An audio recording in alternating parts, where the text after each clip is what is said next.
It's the Albany Meetup Welcome Committee. It's Samantha Kuhn. It's Wendy Fox. Lauren Hawkins. Deirdre Watts. Travis Dietrich. Rebecca Rudin. And Noreen Van Doren.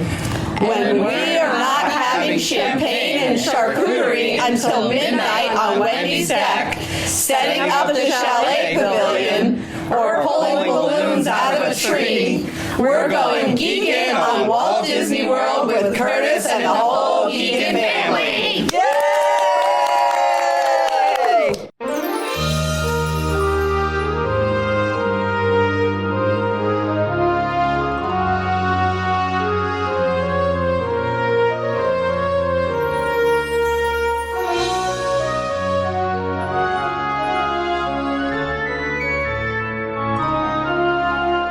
Hey, Disney World geeks, and hey, Albany Geek Meet Welcome Committee. Great job. And wow, we had some fun at the Geek Meet in Albany, New York, and we're going to have more fun this week on the podcast. Curtis Stone here.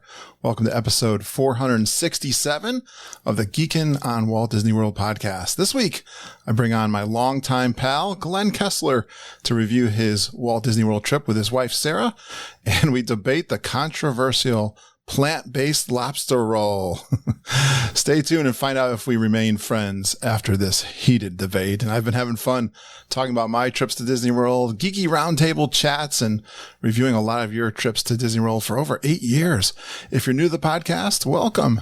I started the podcast with my daughter, Lindsay, talking about our Disney World trips, and then we brought on you Disney geeks to tell your trip stories. And our listeners are positive, caring, generous, and they are experienced Disney geeks. You'll get lots of ideas and tips for your next trip to Disney World from their real-world experiences and trip reports. And we encourage a family atmosphere here on the podcast. And before too long, they were calling me the Podfather. And we'd love for you also to join the Geekin' family. We got an amazing private discussion group in Facebook, and as you can see, we got a lot of geeks getting together on geek meets, not even always in Disney World. So search the Geekin' family on Facebook, look for the group, and ask those questions that you're wondering about for your next trip to Disney World. And once you're there, share your trip pictures and engage with one of the best groups of Disney World geeks out there on the internet. We're independent Disney authorized travel guides with FTC Elite Travel. FTC Elite Travel is an authorized platinum Disney travel agency, and we'd love to be your travel guides, help you book your room tickets, dining reservations. You'll have lots of fun and get some great information from my wife, Margita, Auntie Judy, her good friend, and they are the Travelin' Tiaras. So email them at travelandtiaras@gmail.com to get started. Just check the show notes and you'll see their email as well as mine. If you'd like to reach out to us, and we'd love to help you have the best time going down to Disney World. All right, my good pal, Glen Kessler, when we get together, we talk for 2 hours. So this is going to be part 1 of my fun chat with Glen. Yeah, we do have that plant-based lobster roll throwdown. We are going to go over 2 trip reports. The first one's with his wife, Sarah. They stayed at the Polynesian, and they had a great room location. He reserved some rides while in the airport. You're going to get lots of fun tips from Glen when he comes on the podcast. And that's just a simple thing. It's great to know you can start booking your rides even when you're back at the airport. Talking food like Kona, the Grand Floridian Cafe breakfast, a couple of our favorites. He reviews Guardian of the Galaxy's ride. And you know how much Glenn and I love to meet you guys when we're down in the parks. He gets a chance to meet Jen Pulliam. I know Jen's going on the Geekin' Cruise next February. And Shelley Road, her trip report is coming up soon. He had a nice, fun surprise geek meet with Shelley. Well, there's so many great ways to experience Disney World, and it's always a different trip depending on who you go with. Can Glenn slow things down a bit and still enjoy Disney World? Well, we'll find out this week as we take a leisurely stroll with Glen Kessler to Disney World.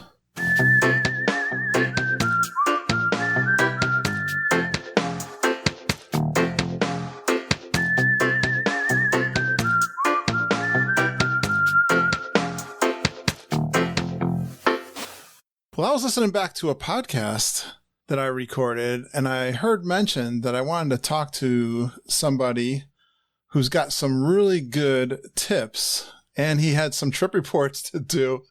And then I forgot about it. But then I was like, oh, yeah, I was listening back to the show. I got to get this guy back on the show.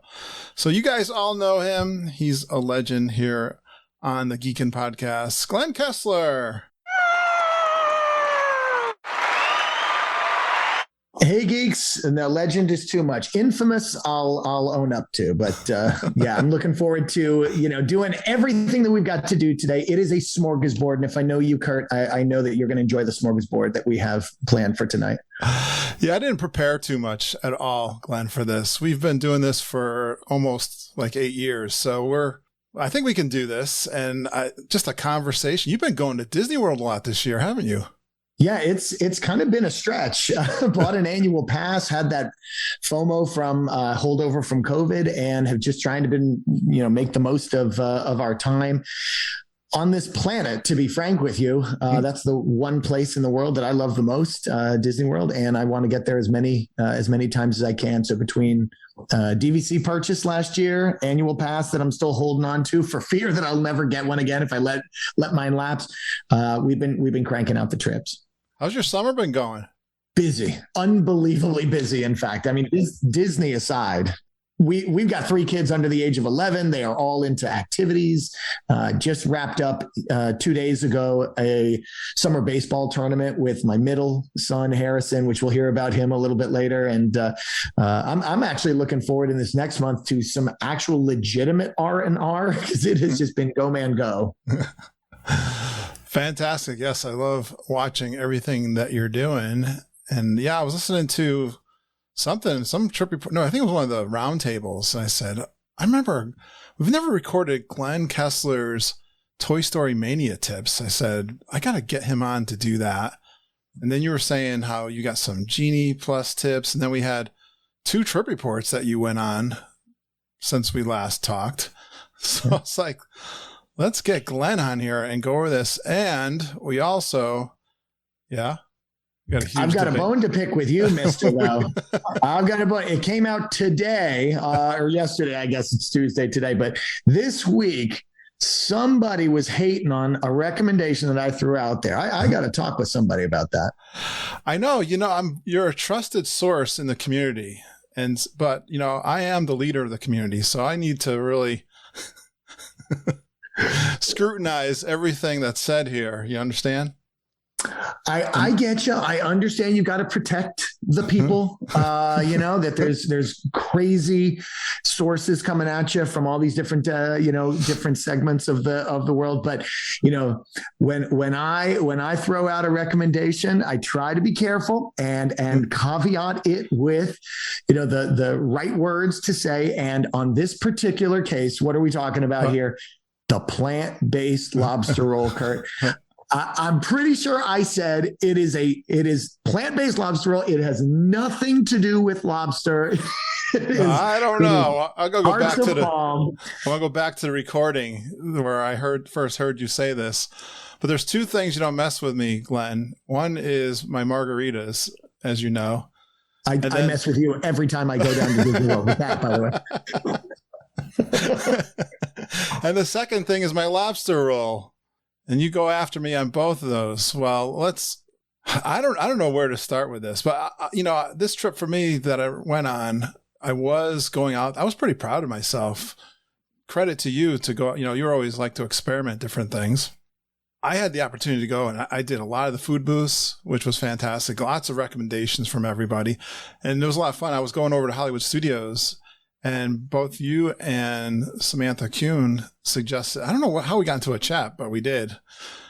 And you told me to try the popcorn over in Galaxy's Edge. And she gave me the cold brew, which I'm starting to drink cold brew now. I've got a Dunkin' Donuts here for today's show. So that was fantastic to get that. But I was a little bit stuffed, actually. I had a Ronto roaster egg.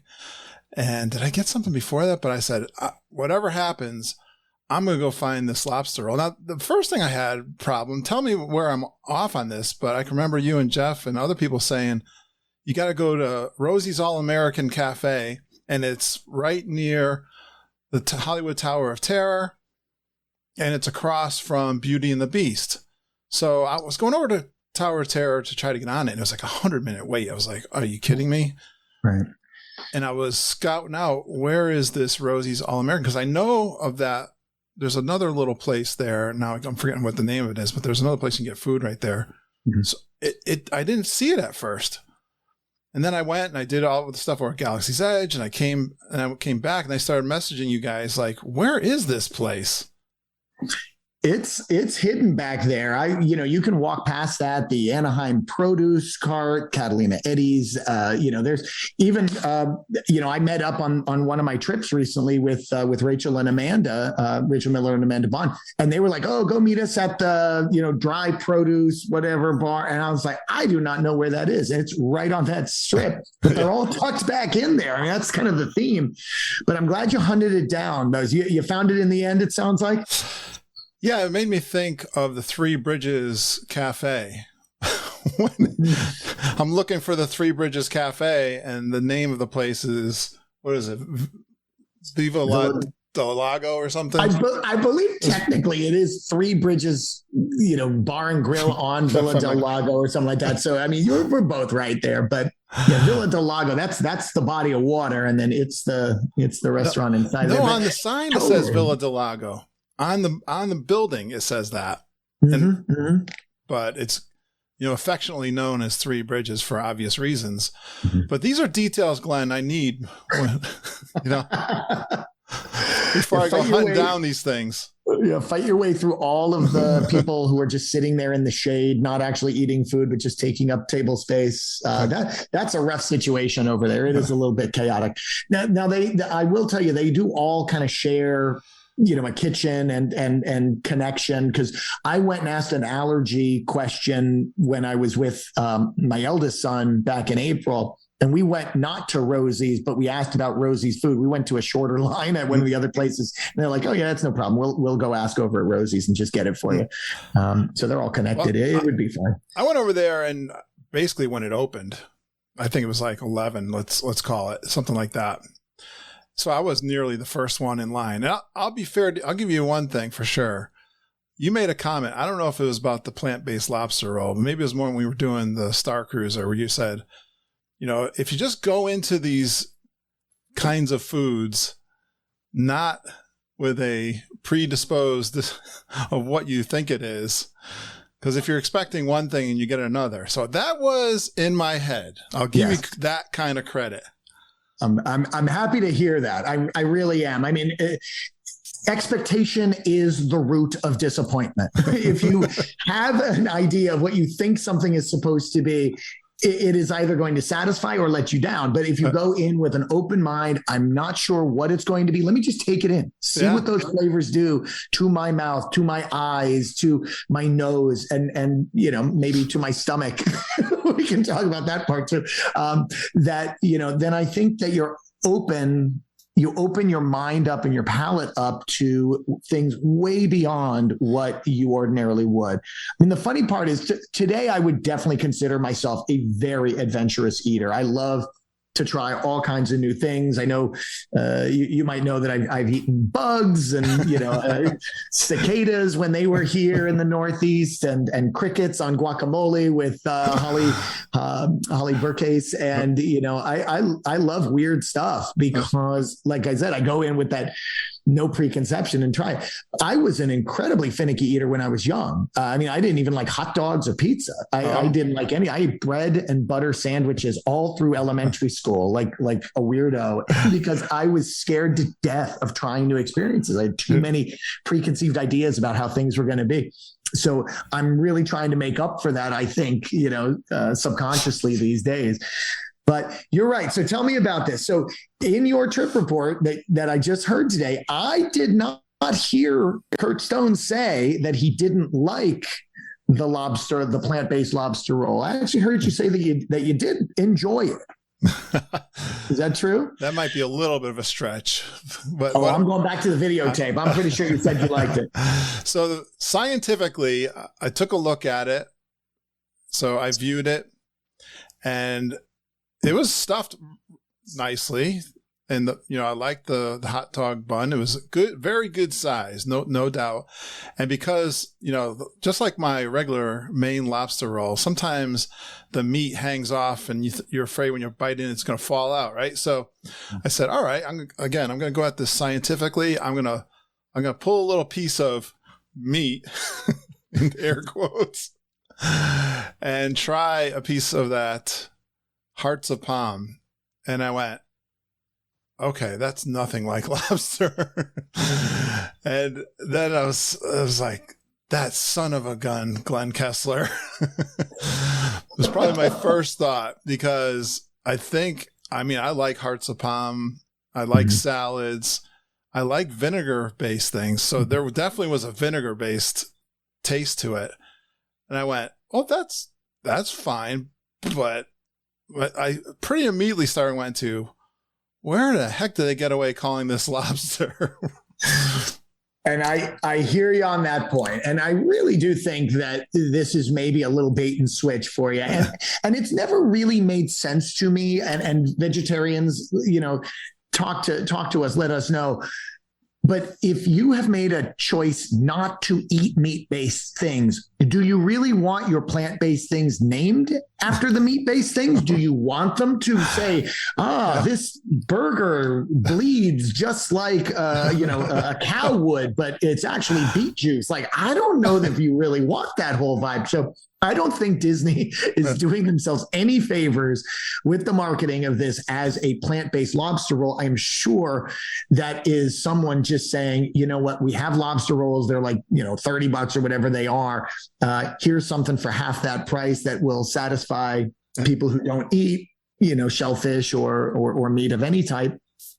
Here's enough. And it's very refreshing. I'll tell you, it's very refreshing with between the hearts of palm, which is just basically a slightly vinegary taste, kind of an inert. I don't think it has much flavor to it. It's just got that kind of vinegar and that texture. Vehicle for the Old Bay, the kind of tanginess of that mustard sauce, that kind of mayo mustard sauce that's in it. I think it stands on its own as its flavor comes out. But again, just stacked up against lobster roll. Dude, I love lobster roll. I talked to you just a couple of days ago. I had a really wonderful lobster roll up in Massachusetts. I love a great lobster roll. So no debate. Lobster rolls are better than this plant-based lobster roll. But just this thing on its own, I love it. And it's very refreshing in those hot days. So that's my hot take right there. All right, I thought we were going to be at each other's throats, but apparently we're coming to an agreement, I think. My daughter is a vegetarian, and she'll tell you she doesn't understand that same thing with the burgers. Just be who you are. And that was actually, it's funny how you're saying that, because I was thinking the same thing. I was eating this. If you're a heart of palm salad on a roll, be a heart of palm on a roll, because like you said, the roll is fantastic. And actually, what I was saying is, I started after I got over cursing you for making me eat this thing because it was a lobster roll.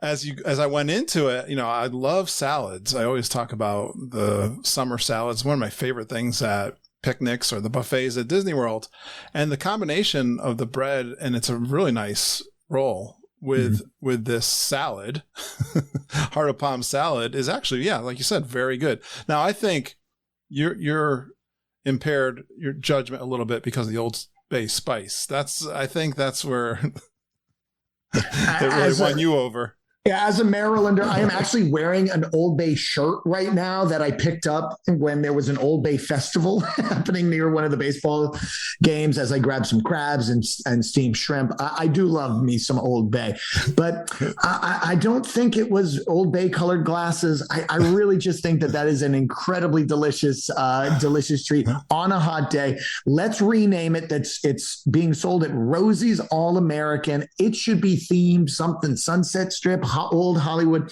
Let's call it something, like the Hollywood Star or something like that. Let's give it a new name. It's got nothing to do with Old Bay. It's got nothing to do with lobster. It's got nothing to do with anything that it's trying to be, but not really. Yeah. Let's give this one a new name. I want to hear a new name from the community. We'll come up with a new name. Don't be something you're not. Just be your heart of palm lobster on lobster roll. The heart of Hollywood. That's what we're going to call it. The heart of Hollywood. I love it. All right, Glenn. Fantastic. Let's get into a couple of trip reports. So I know you went with your wife, which that's fantastic. I think that was at least a year delayed or more, right?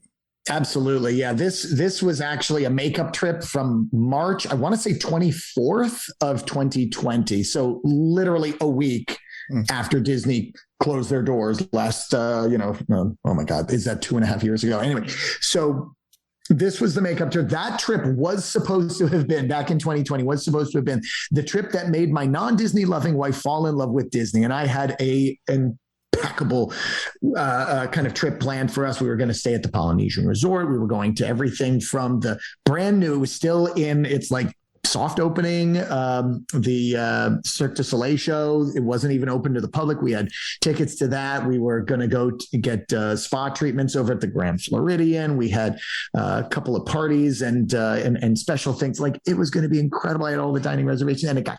Didn't you trade all that in for a few nights with me at G3? Oh, don't remind me. Goodness, all the snoring and candied apples on the bedspread.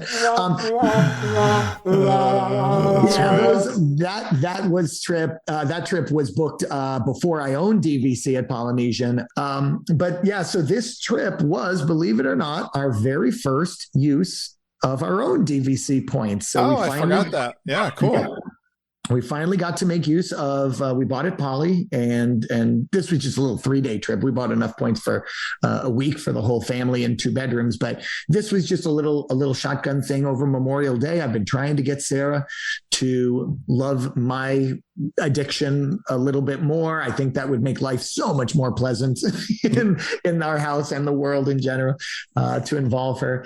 And so this was my plot. Now, I did not go over the top like that first trip in 2020 with all of the add-ons, partly because it was just a 3-day trip this time, and I didn't want to cram it full of stuff, because Sarah likes to do Disney at a slower pace, or I should say likes to do vacations at a slower pace, a lot of unstructured, no planning, doesn't like to be told I have to be here at this time and that time, which of course makes Disney literally the worst place for us to vacation ever, right? That is not how you do Disney, but I was committed to figuring this one out.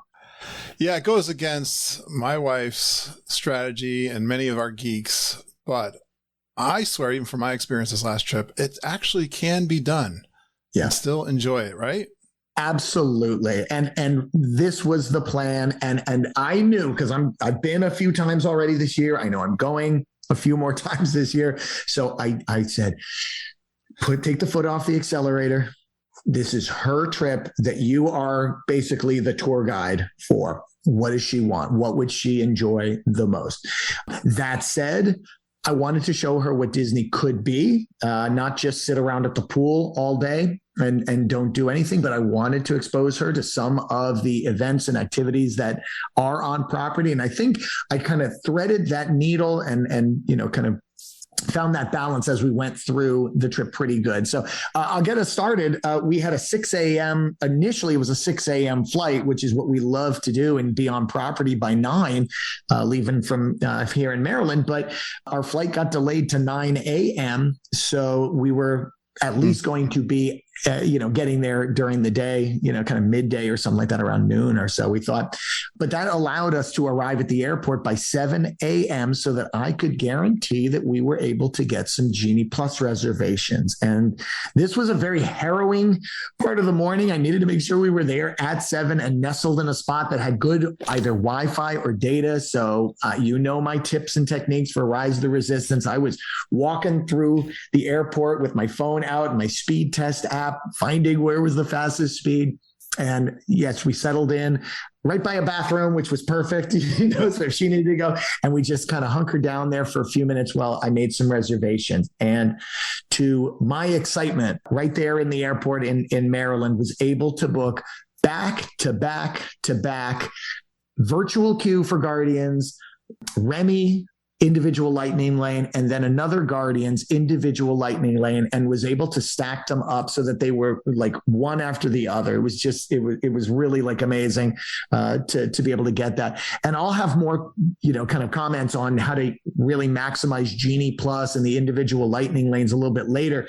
But it really is about understanding which ones are the most popular attractions, making sure you go for them immediately, because on some of those super popular options, seconds matter.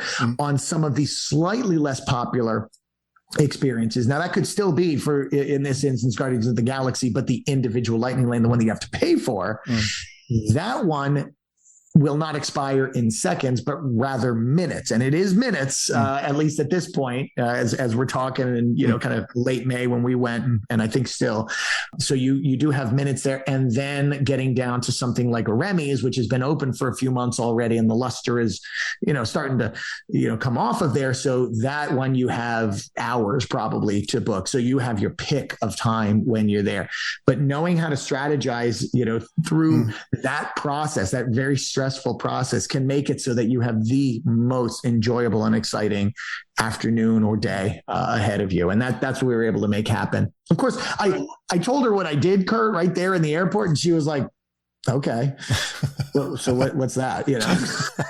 Not impressed in the slightest. Luckily, my geeks were like, "That's a really good pull, Glenn," because I was like, "She just doesn't know what I did," So, well, you're making me. Glenn and I, we've talked about this in the past, because you've done your 5-year-old trips with your boys. Now I've gone through all 3 of them. We're going to talk about Harrison's trip.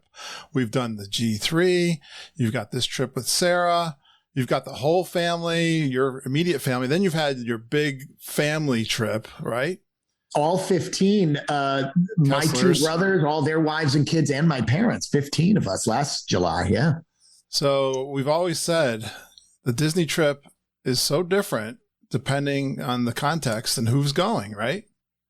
After a while, after you've been going for a while, I think that's the thrill, is game planning and finding the different Disneys that are out there and targeting, this versus that. And I think that's great. And I would throw in one more in the mix, which is, of course, a G3 or a mini geek meetup. Those are different animals as well. And kind of game planning with those is so fun.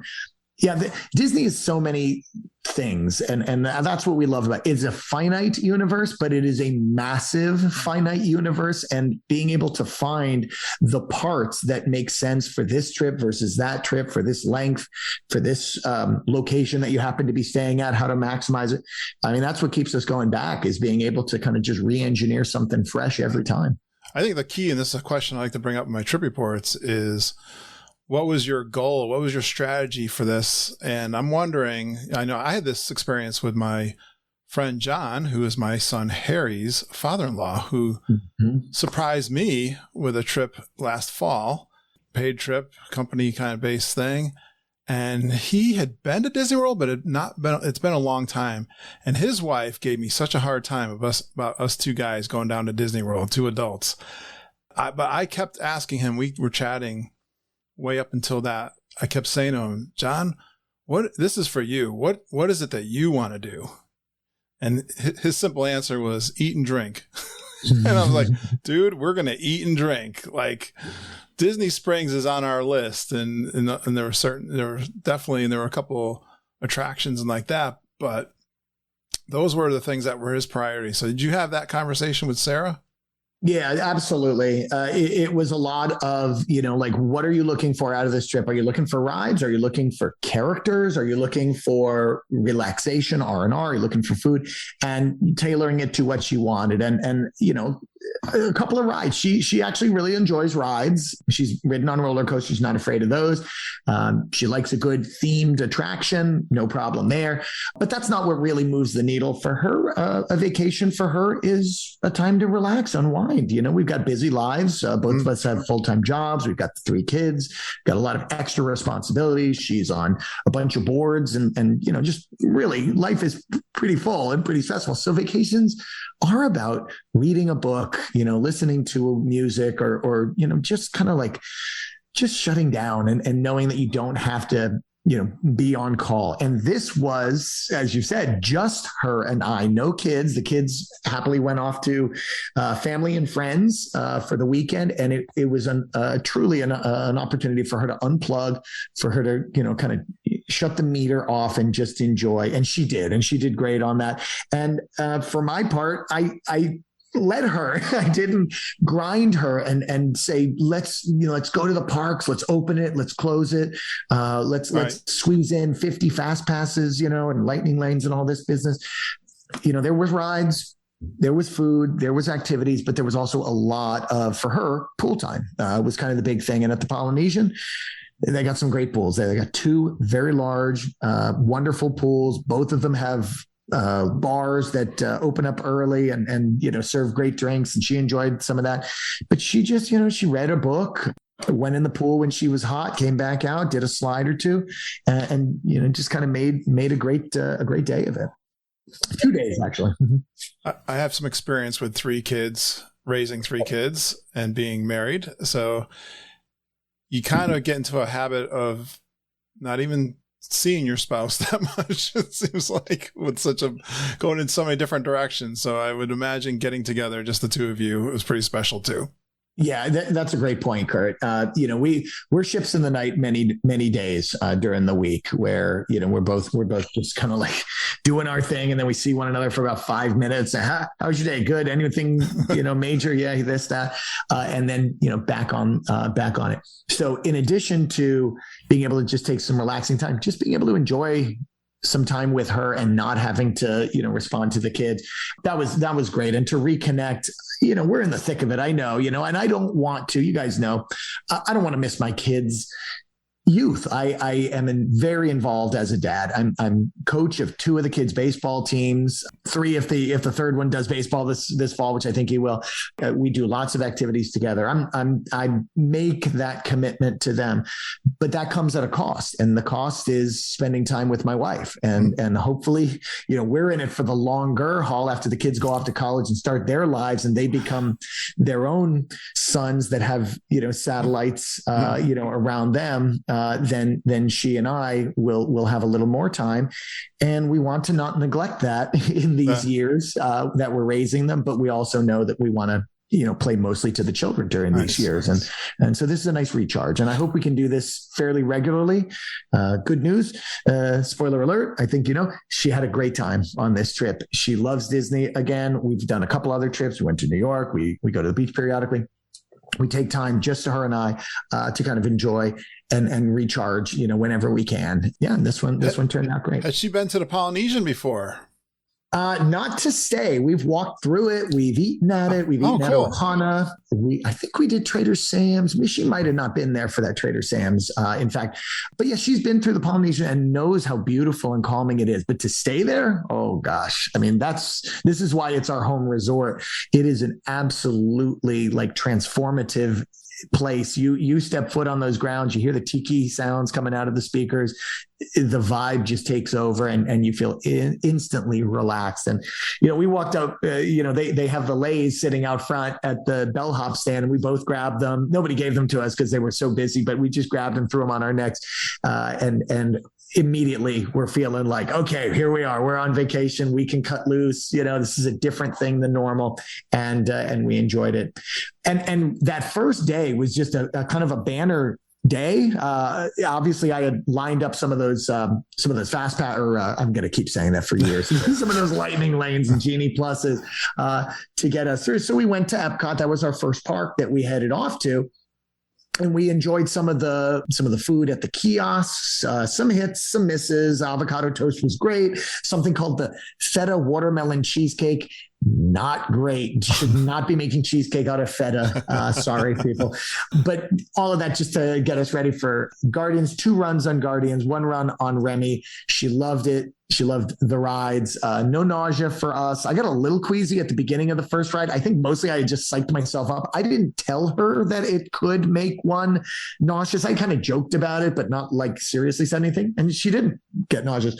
So I think maybe it's a little psychosomatic for me sometimes, because the second time, no issues whatsoever, and just felt great. Remy, she enjoyed. That was cute. And that was it for our time. We had a couple of other snacks as we walked around, nothing terribly memorable. Then we headed back to the resort we had made dinner reservations at Kona. Thought it would be a nice idea at our home resort to make sure that our first big meal, dinner there was there. We'd already eaten at Ohana in last July with the whole family, so I wanted to give her a chance to try out Kona. We got the braised short ribs for me. She had the Asian chicken. We shared lapu lapu for me and a beer for her, and that was just perfect. Absolutely perfect meal, perfect vibe, nice and quiet. You can hear that music, and it was getting a little late by that point. And we were so surprised when we got our room, Kurt. We got the best room. In fact, I wrote down the number, so hopefully we can get it next time we come. It was on an upper floor facing the Magic Kingdom. They call this lake view, but it really is theme park view, because I knew we were going to have a great view of the fireworks over top of the bungalows, able to see straight on. So we took our bread pudding. We ordered bread pudding to go, took it back with the ice cream and took it back to the room and ate it on our balcony watching the fireworks. And it was an absolutely magical end to that first day. I think she was hooked at that point already. We could have left after that day and she was already pleased. Well played. Yeah. What is it? 4 floors in that DVC building? I think that's right. Yeah. And we were on the top floor Nice. there and looking right over to, but yeah, if you're a floor or two too low, that lake front is going to look at the bungalows, which is not, I don't know. I guess you could see some of the fireworks up above, but no, being on one of those upper floors, I think is quite key. So we're going to make sure to ask for that. That's the 2 different style, or what you want to call versions. You either have standard, right, or Lakeview. I think that's the 2 choices you have, right? That's right. Yeah, one facing towards Magic Kingdom, one facing away from Magic Kingdom. I think is kind of the gist of that. Yeah. Well, I mean, in that building, so this is Moria. It would just be facing back towards more of the Polynesian resort. I mean, I don't think you would quite see. Maybe on the upper floors you would, but you would just kind of be looking at some of the other buildings. I don't have them all memorized, but where Lilo's Playhouse is and all that kind of stuff. You're kind of over near the TTC, which I love this location. This is the best location because you are the closest building to the TTC. So if you want to walk over there to access Epcot, it is a 5-minute walk, maybe at best. You're right there. If you want to go the other direction over to Grand Floridian, it's not very far to get there. The ceremonial house is not too far away. You're right next to the other pool. The second pool, I think they call that the Oasis pool as opposed to the main pool. Yeah, it was a great location and can't say enough about it. So we just kind of lucked into that. I mean, we paid for lake, but we lucked into the height and we lucked into, being so close over near the TTC at that side of the building. It was just a great experience. And I love those rooms. They sleep 5 really comfortably. They could sleep 5. You got a queen and then a pull down queen, like those Murphy beds. And then the cute little one that folds down from underneath the TV that Andy Hoffman can fit into and no other grown man. But we started game planning while we were there, how great it would be not only to bring our family back, our 5 could fit in that room, but her brother and their family. They've got two kids, 2 girls, and how great it would be to share a kind of a lock off, two right. studios that connect to one another, have a door that connects through them. And so we planned and we've already booked that trip for next June, next July. So we are really excited to get back there again and expose them to it and bring some more geeks into the fold. I'll tell you, so you described your evening, which is the tiki torches, and it's just a beautiful location. I love my mornings at Disney World. And I tell you, the Polynesian morning or any of those resorts on the monorail in the Magic Kingdom area, just seeing that part of the world wake up is really special for me. Getting, my coffee, walk over there and get my coffee from Captain Cook's, just the quietness and hear the boat coming from the Ticket and Transportation Center over to Magic Kingdom. I don't know. Did she notice anything special about the mornings there? Yeah, you and I share that. I am an early riser. I'm also a late go to bedder. I just don't sleep a lot. I only need about 5 hours any night. So yeah, I was up early, hours before Sarah, maybe 2 or 3 hours before Sarah woke up, and did your routine. I'm not a coffee drinker, but I do walk around, maybe grab a soda. I went to Captain Cook's and grabbed a refillable, get those 3 refills. And I just sat on the beach in one of those beautiful, relaxing chairs, listened to, they had music already going. There's a little bit of surf, I guess you could call it. When the boats go through, they create a little bit of wake that crashes on the shore. You get a little bit of noise like that. It is absolutely beautiful, and there's something just so gorgeous about the light in the morning. That warmth of the light. It's a little cool, even in May, June, July. It's still a little cool in the morning, not enough that I think you'd be cold, but just enough to kind of get you started and feel refreshed and excited about the day ahead of you. But yeah, I tried to take advantage of that both days, both mornings. This was a very short trip. I don't even think we mentioned this is Memorial Day weekend. So we did Saturday, Sunday, Monday. So we flew in on Saturday morning. We left on Monday night. I mean, super early and super late flights, of course, but it was just a kind of a quick trip.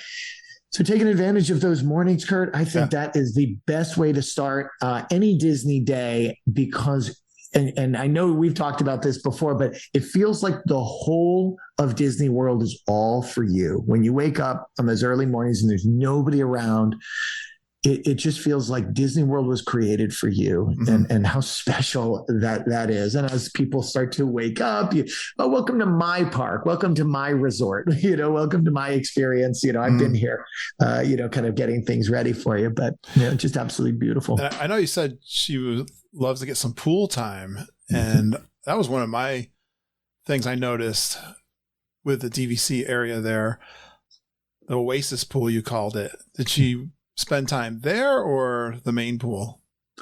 Both. So we didn't do any pool time the first day. That was just go to Epcot, do some rides, and then that dinner situation. But the next day was a pool day. We grabbed breakfast at the Grand Floridian Cafe. So we walked over there, which was super pleasant. They hadn't begun the construction in earnest on that tower, so you could still access the Grand Floridian. I think it has since that walkway has closed, but we were able to get over there and enjoyed an incredible breakfast. I had my your favorite, I know, the Lobster Benedict. So had that. I think she had some pancakes that she enjoyed. She likes sweeter fare in the morning. And then we walked back and just did some pool time, was what that was all about. So we went to the main pool first. She enjoyed a kind of a watermelon daiquiri, and we just warmed ourselves, jumped in the pool, did a couple of slides, back to laying down. I think we burned maybe 3 hours there just sitting at the pool. First full day, and you haven't even been in the parks yet. You're all right? I'm like hyperventilating right now. That's very hard for me. It's very hard for me. What are we doing now? You could see Magic Kingdom right across the water. I turned my back. I sat facing the other direction so I wouldn't see it. It's like Margita, the parks call your name, right? Right? Now, the things we do for love, Kurt. I understand. Well, that's funny that you say that, because on the final day, I was like, so Sarah, what do you want to do today? She's like, I want to go back to the pool. I was like, I cannot do the pool. Would you be terribly upset if I went and did a park or something like that? She's like, no, that sounds perfect. You do your thing, I'll do my thing. It's great. And I went to Epcot for hours and just got drunk around the world and ate and snacked. And I involved the geeks in a lot of that, which was so fun to be able to connect with them. And I was like, guys, I'm alone in Epcot. What should I try? What should I do? So it was able to do kind of a geek and scavenger hunt on the fly, and drank a bunch and ate a bunch and just had a good time, and reconnected with her later in the day. And I said, how was your day? She was like, it was perfect. I just read my book and relaxed. And bonus, because we're staying at the Polynesian, she went over to Trader Sam's at the appropriate time and got us a reservation to go to Trader Sam's later that evening after we had come back. So, bonus having a scout there on property. So he was able to kind of multitask and get that done while I was at Epcot and could not obviously have gotten ourselves on the list. Well, it sounds a little bit like my experience. I had to do plan B because we talked about, Margita had the great unpleasantness Yeah. And I had to figure out, okay, I'm not like one that when I hear people like to go to Disney World solo, it doesn't really appeal to me right away. But I got to tell you, I said, hey, I'm forced into this. I'm going to make the best of this.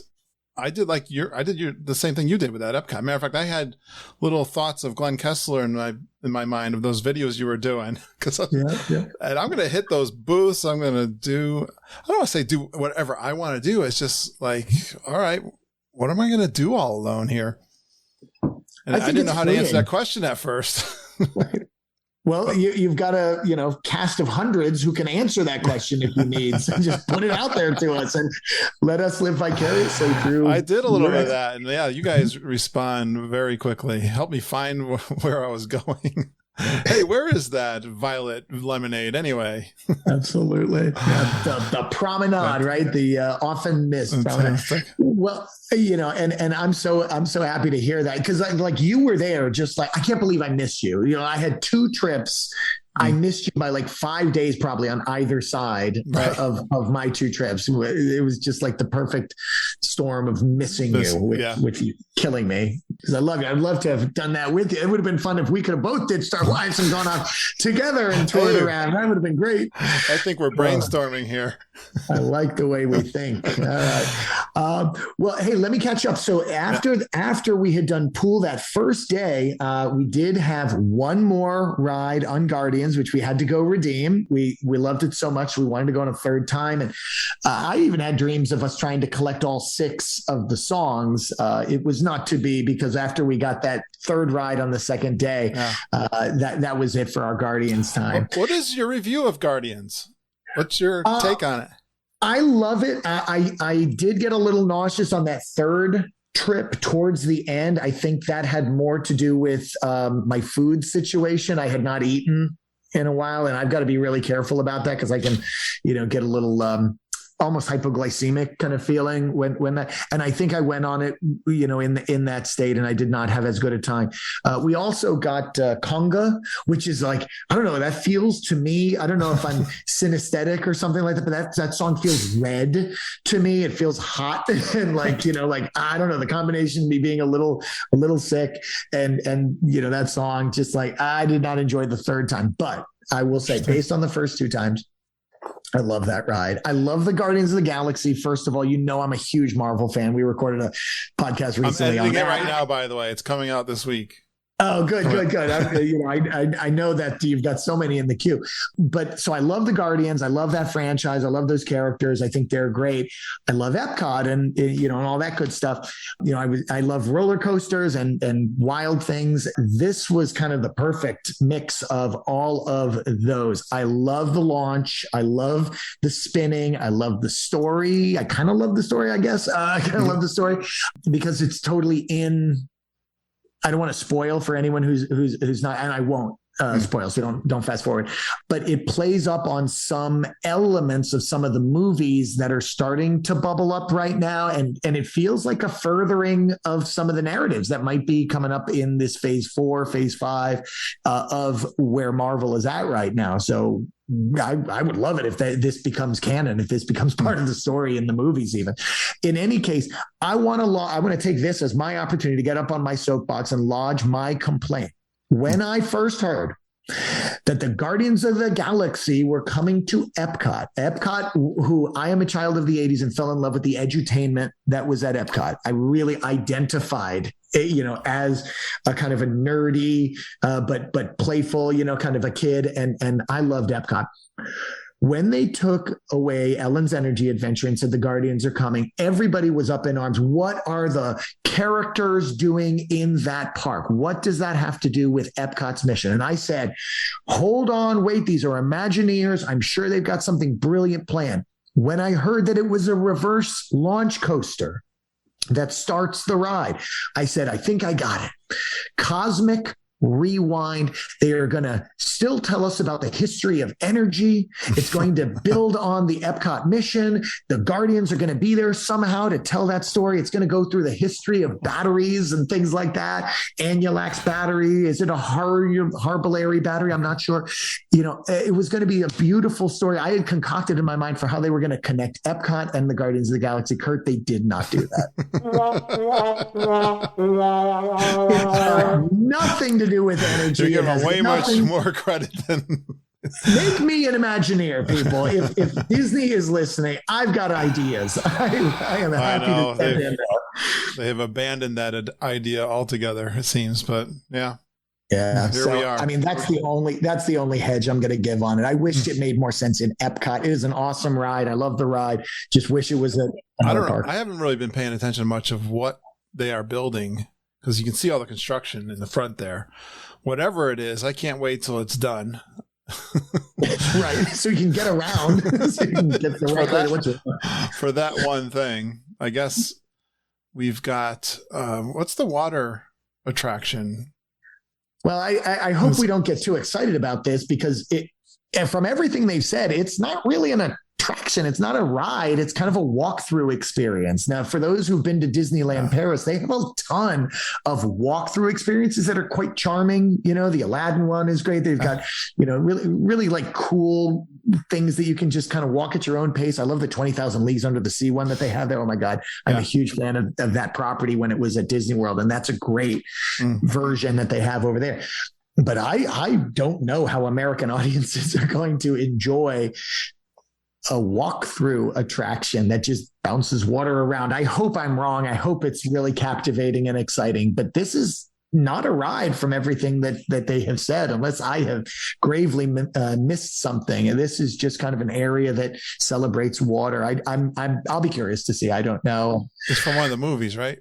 Well, Moana, which is a beloved movie in our house, and I know a lot of people. We love the songs, we love the mission. Her finding herself, and the whole finding Te Fiti versus the Taka kind of dichotomy. But I don't know how much they're going to play up on that during kind of a watery area. So we shall see. But I will tell you, my faith is shaken. Yeah, the construction looks like a very small area, but it's hard to tell from. When you're coming up along the monorail, it's like, that's the Moana water area? Like, I don't know. It's hard. Hey, I can't be judgmental yet. Not yet. You can be judgmental later, but not yet.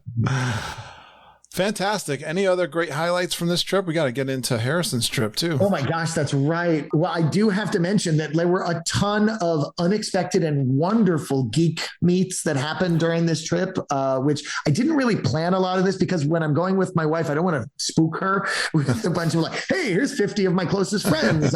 This is our trip, Glenn. So I didn't really advertise too much that we were going or things like that. But so it was really wonderful to happen to run into or just be chatting with people and run into. So the first was after we had gone on that third Guardians, we headed over to Animal Kingdom to close out that night. And we ran into Jen Pulliam over at, and her kids and her wonderful, sweet kids over at the Nomad Lounge. Of course, the Nomad Lounge makes everything better. But my wife and Jen just hit it off immediately. They have a lot of shared interests, with their professions and just kind of their demeanor. So they hit it off perfectly while I entertained the kids. And I love, just being wacky and fun and crazy. So I had a good time talking with her teenage son and then the daughter who's just adorable. And then we went to dinner at Yak and Yeti. And Sarah and I sat down and I ordered the beautiful nachos, the ahi tuna nachos, and she got some food. And at some point she needed to get up and go to the restroom. And then the person who was sitting right next to us at the separate table stood up, walked over and said, "Are you Glen Kessler?" I had a Kurt Stone moment, a sighting out there in the world. And it was Shelley Rode who had been sitting there eating next to us and had identified me. And she said, and this is so cool about Facebook and our community, she said, I wanted to wait until your wife got up so I didn't spook her because I know that you are here trying to make her fall in love with Disney and I didn't want to freak her out. I was like, you're amazing and cool. And that is just the most fascinating thing that has happened in my life, I think, up until this moment. So we had a great little time talking and taking some pictures and stuff like that. And then the awkwardness of, okay, now Sarah's back at the table and eating. I had to, of course, introduce her to Shelley and let her know. And I think Sarah did get a little kick out of my D-list stardom that someone might identify me out in the world from the podcast. So that was adorable. And we just had a great time. Some street cred there. Yeah, that's not even the first time that's happened. At Disney, I was walking around at the World of Disney and got recognized. So, I mean, I look like a cartoon character. I definitely have a unique look, not like Jeffrey Kessler, who looks like every average white guy, he says. So I gotta get a red hat, Kurt, and then people will really notice me, I think, and also be maybe 6'2". That would help too. But, that's so awesome. That was, but even with Jennifer, that was totally unscripted too, right? Yeah, I knew she was there because I can't even remember how, if we had been talking beforehand, if I saw something that she was there, but I just vaguely knew that she was there. And then I just started like Facebook Messenger stalking her, like, where are you? And she was like, oh, I don't know if it's going to work out. And, maybe we're not going to, meet up. And I was like, well, we're at Animal Kingdom now. And she was like, oh, we're just getting ready to head out. We're over at Nomad Lounge. I was like, are you still there? So we walked in and just chatted with her. I mean, we didn't talk to her for, more than about 15, 20 minutes, just long enough to, kind of share some cool conversation and get some nice pictures. And then I didn't want to impose on her vacation any more than I think she was, kind of concerned about ours. I've had all of those experiences. The ones where I'm messaging somebody and we are on opposite sides of the parks and like we are struggling. They're with their family. I'm with my family. It's like, are we ever going to see each other? I had one, I can remember I just missed them. I was leaving Magic Kingdom. They were on Main Street and I missed them. I mean, I've had these, like I'm walking around the Riviera Resort in this last trip at 6:30 in the morning and someone pops up behind the bush and says, weird. Are you Kurt Stone? Like, it's fun when that happens. It makes the world feel very small, doesn't it? It makes our community feel very large and the world feel very small. I just love that feeling. And I hope people know that, like, please don't make us like make it weird. Like, we're just people. We just want to chat with you and have fun with you and a drink with you and, come hang out with us at a G3 so we can really get into some crazy antics. But yeah, I came into Animal Kingdom and we got in line. I was with Ken. We got in line to get on Flight of Passage. We were in line. I remember when they had those long lines of the Lion King. And this woman right behind me says, are you Kurt Stone? I was like, yeah. She goes, I saw you come in the park and I didn't want you to think I was stalking you. And I was like, are you kidding me? This is like, I live for this. I love to see and talk to listeners. Absolutely. What do you think I do this for? Exactly. Yeah. I try to build the community and I want to say hi and have fun with the listeners. So yeah. I'm so cool that you had those experiences too. Couldn't agree more. Strangers are just friends we haven't met yet, right? And this is that thing that kind of breaks through and allows the person who's sitting next to you at the table to actually say, hi, how you doing? What are you eating? How's your Disney day going? Like, I'll do that normally, but there's no podcast, kind of connected to it. So this is even better. All right. Did we get so that's about it for the Sarah trip, and the long and the short of it is that we just had the absolute best time, and I'm so thrilled that she loved it, and she's now planning. We're going back in October, whole family of 5, back in October this year for about 5 days. She is going to leave after the 3rd day and take AJ back to school because he's going to be in his first year of middle school. She wants to bring him back, and I'll stay with the other 2, but she's immediately back on. Let's go enjoy it again. Oh, and that trip is going to be fun. That'll overlap with Sam and Rebecca. And I understand just Travis at this point, hoping maybe some of the others can come through. We're going to do a Halloween party, dress up in a themed outfit. We're kind of working on those. So that'll be October. That'll be super fun. And then, of course, that late June trip next year, 23, where we're going to go with her brother. So she's in. I'm super thrilled. Mission accomplished, Geek. So thank you for helping. Does she know we're having a Geekin' cruise next February? I cannot do that. It's breaking my heart. I'll bring Sarah. We can tell Sarah to come. That would be awesome, actually. Yeah. Make her a full-fledged geek. No, February is no can do for me. My students are in a 3-year program that I run, and they have their thesis exhibition in February. I've got to be here that whole month, so I cannot be that. Any other month I might be able to do, but well, maybe for the future. We'll see how this goes. I love the idea of a cruise. We wanted to go on a cruise. I think she'd be into that. Absolutely. I mean, with no parks and rides and stuff like that, and just I'm thinking. Relaxation. I think you read those tea leaves perfectly. Yep. Please stand clear of the doors. Por favor, manténganse alejado de las puertas. All right. Were you enjoying Glenn's trip report? Well, there's more next week. We'll continue with Glenn's trip report with his son, Harrison. Some awesome Kessler pro tips about Genie Plus and a deep dive into how to score big to unlock lots of Easter eggs in the Toy Story Mania shooting attraction. I can't wait to listen back to that one. I love talking with my good pal, Glen Kessler, and I know you guys love him too. Shout out to Jenna Flagg, a new Facebook group member. When you join the Facebook group, you get a few questions, and one of them is, what's a topic about Disney World you'd love for us to cover on the podcast? And she says, I love the trip reports. She loves the community that has been built through the podcast, and she joined Facebook just to be a part of the community. Well, I encourage all of you to do that, Jenna. That's fantastic.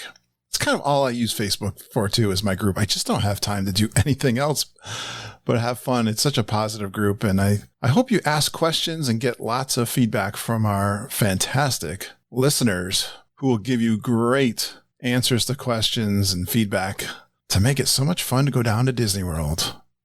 Just to let you know, we did record Auntie Judy and Ken's trip report. Thank you, Wendy Fox, for hosting that.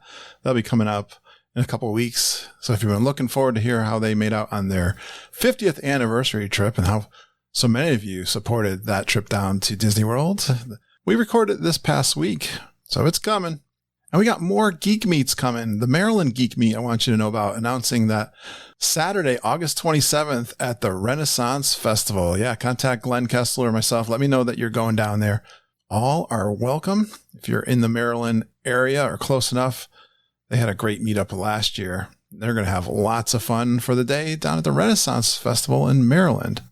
Another big announcement is the Geekin' Cruise 2023, February 10th through the 13th. We're going on to Disney Wish to the Bahamas and Castaway Cay. Some of your friends are going to be there, like Samantha Kuhn, Rebecca Rudin, Deirdre Watts, Travis Dietrich, Andy Hoffman. Happy birthday, Andy, this past week. Jeff Opolka, Penny Van, and Wendy Fox is also booked. Noreen Van Doren also will be going with Wendy. It's going to be fantastic. I've never been on a cruise, so we're really looking forward to this. And Lindsay and I booked 4 nights after the cruise in Disney World. We're going to stay my first time at Copper Creek, first time at the Wilderness Lodge, and then 2 nights over at the Animal Kingdom Lodge. So looking forward to that trip in February. If you'd like to go, contact Margita. She'll get you all set with the details. And, the boat's going to fill up soon. The Disney Wish, I think it's pretty popular, so don't miss out. When the ship is all full, you won't be able to get on it. So email her at travelintierras@gmail.com. Again, look at your app, look at the show notes, get our emails and contact us. And I want to thank all of those of you who support the podcast through patreon.com. Patreon.com is a place where you can pledge a monthly donation to our show. I've had some recent supporters join. It's been a fantastic month in July. Thank you so much, everyone who's joined the Patreon and supports a little donation to the show. I really, really appreciate it. I released episode 124 of The Inner Circle. That's a bonus podcast I do just for patreon.com subscribers. This episode is more of my trip down in June. We're in Animal Kingdom. Margita and I have a day down there. We're chatting it up and start looking for a safari hat. Margita, she's on a scooter, but we have a great day. Starting off with the Navi River journey, chatting while we're in line at the dinosaur ride. We go to the Flights of Wonder show. I've always loved that show. And Groucho is still there, and he's singing songs. I love that. I have Street Corn with Michelle Choate, a great geek meet. Michelle is from the New York area, too. She talks about her 4-park challenge. And then I got a quick hello with Amy Rhodes and Lorelei while we were in the Africa section of Animal Kingdom. So if you'd like to get those live recordings, I put out weekly, usually towards the end of the week. Join patreon.com. Look for Geekin' on WDW, obviously. Judy and Mom, we went down to the Connecticut shore, kind of an annual pilgrimage for New England lobster roll. That's with all the butter on it. We had some debates whether we would find a good one this year. Prices are up, but we went back to Abbott's in Noank, Connecticut. It's near Mystic, Connecticut, pretty famous area. Beautiful spot, some gorgeous boats, had some good times outside there on the grass, and they've got a big tent. It did get a little warm, though. We got a heat wave going on here in Connecticut. I hope you're staying cool this summer. I love the summer. I love being warm. I don't mind it at all. I hope you're having a great summer. I hope you're going back to Disney World. If you are, contact the Traveling Tiaras at gmail.com, because we're committed to helping you enjoy your Disney World vacations. Just reach out to me too. If you'd like to do a trip report, book a trip, review plans for a trip, Kurt.Stone at geekinonwdw.com is my email. And thanks for going geeking on Walt Disney World with us. We really appreciate you listening and geeking with us every single day. We love you, geeks. Have a magical day. I hope all your dreams come true.